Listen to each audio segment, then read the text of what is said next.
It's almost a year to the day since Aston Villa and Leicester City met in the corresponding fixture.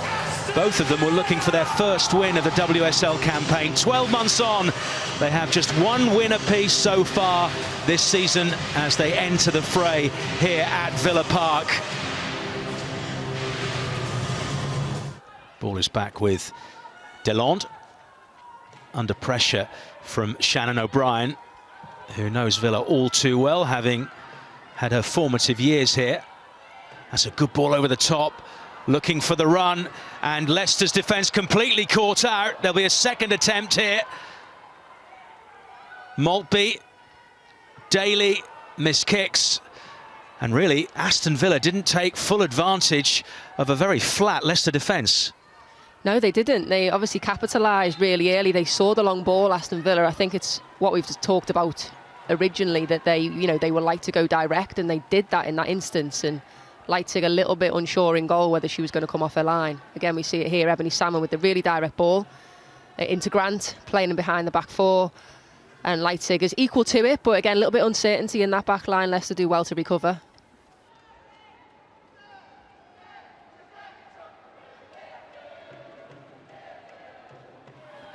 No goals here, no goals anywhere in the WSL. 3 other games kicking off at midday. O'Brien. And now Maltby for Villa. Forward it goes to Salmon. Got away from Cayman. Might even get a second chance as it bobbles away from Leipzig. And for the second time in this game, Villa causing Leicester problems. Yeah, again, we saw exactly what they were trying to do. It's very similar to that early chance that they had in the game, where they're trying to catch Leicester's back line off guard with that early ball into the channel.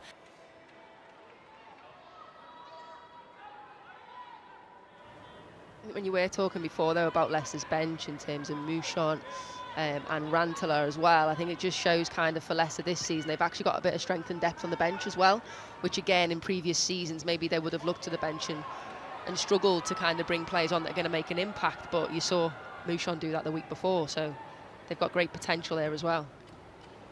Grant plays it infield. Villa looking threatening here. Here's Salmon. Daly's there, but Leipzig got enough on it just to take it out of her path and avoid Villa taking the lead. Yeah, you see Aston Villa picking the ball up again down this right-hand side, linking up really well. Salmon does well to get the ball across, and Leipzig does so well just to get an outstretched arm, just to take it away from Rachel Daly. And now Villa, who can be dangerous on the counter with Missy Bokens releasing Salmon. Can she make something of it this time? Leipzig ahead of her, and almost a carbon copy of the chance she had earlier on in the game, springing the Leicester defence, running into the same position and shooting the same way. Literally a carbon copy. I think it's Missy Bokens who does so well to spot the space, spot the pass to find Salmon in acres of space. And again, she's driving at Janina Leipzig, and Leipzig does well to make herself big, but I think again she'll be disappointed that she hasn't put the ball in the back of the net there. A little over 10 minutes left of the first half at Villa Park.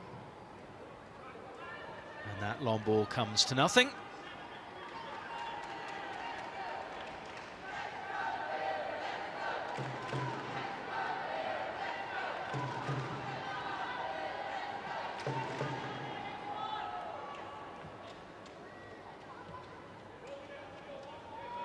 Number 3, beg your pardon, number 18, Georgia Mullet, and 20, Kirsty Villa threatening there with Cairns. Georgia Mullet and 20, Kirsty Hansen. Yeah, Grant does well there to find Cairns on the edge of the box, but again, can't trouble the goalkeeper, Janina Leipzig, in goal.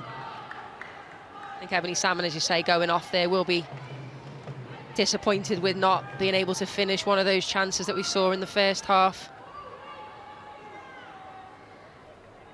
Again, good build-up play like we talked about there. Grant just finding Cairns on the edge of the box.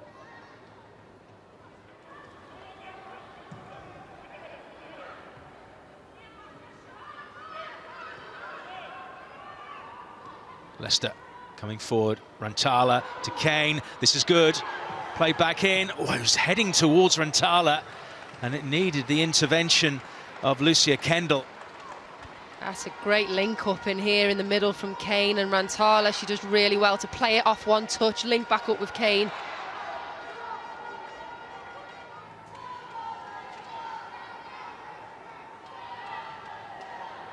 Well, you wouldn't have anticipated that Leicester would be looking like the more likely team to score at this stage of the game if you'd asked that in the first half. It's flicked to the edge of the area. Kamen looking for a birthday goal. Kept alive. Kane. That's a teasing delivery, which D'Angelo, in the end, probably felt she could get, but it seemed to rise as it got closer. It rose and then it just kind of tipped away from her a little bit, so she obviously felt not confident enough to catch it, but Leicester just turning the screw a little bit and adding that pressure now, and just say it's kind of roles reversed compared to that first half. Comes out to Kamen right on the edge of the box, but she can't direct the strike goalwards, and I think she'll be disappointed with not connecting with that as well as maybe she would have liked. Again, Kane with a delivery back across goal, does really, really well.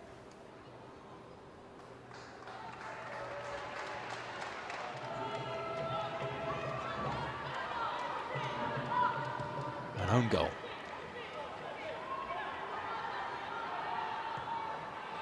Hansen gets the run of the ball and then delivers a really good cross, and Mullet should have scored for Villa. That is the clearest chance they've had in the entire game, and it's fallen to one of the substitutes. Yeah, you just feel Aston Villa, when they do get the ball, especially down this left-hand side from Kirsty Hansen, they can cause problems. She looks it really early, gets the cross into the box, and it's Mullet with the header, but should do better.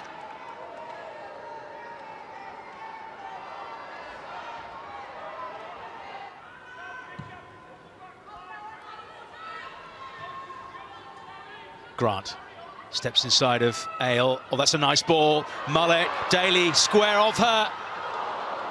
Good defending by Leicester. Enough bodies just getting in the way, really, more than anything else. Just putting Daly off.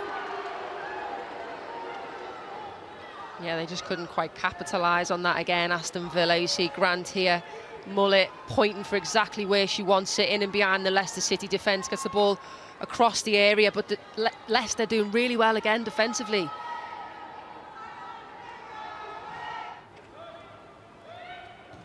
Driven in. It's a good delivery. Oh, it's gone all the way through.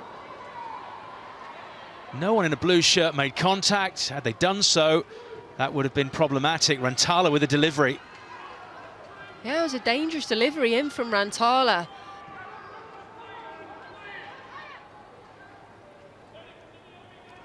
Confirmation. Janina Leitzig, Barclays player of the match.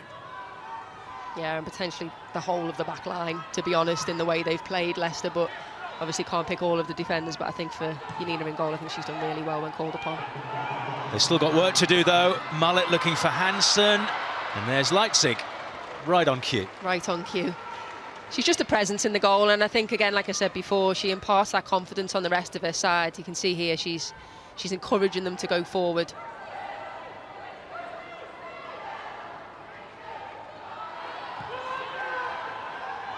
Ayan, in it goes. It's not the best of deliveries. We've had the 6 minutes. And the referee has blown to end this game. Both Rick Passmore and Natalia Arroyo exchange pleasantries, as do the coaching staff. And in a way, at the end, I think Passmore will be probably equally as frustrated as Arroyo, really, both of them. It's ended in a 0-0 draw for the second season running this fixture. Villa, by far the better team in the first half, had the chances, didn't take them. Leicester played much better in the second, offered a threat, but they couldn't find a way through either.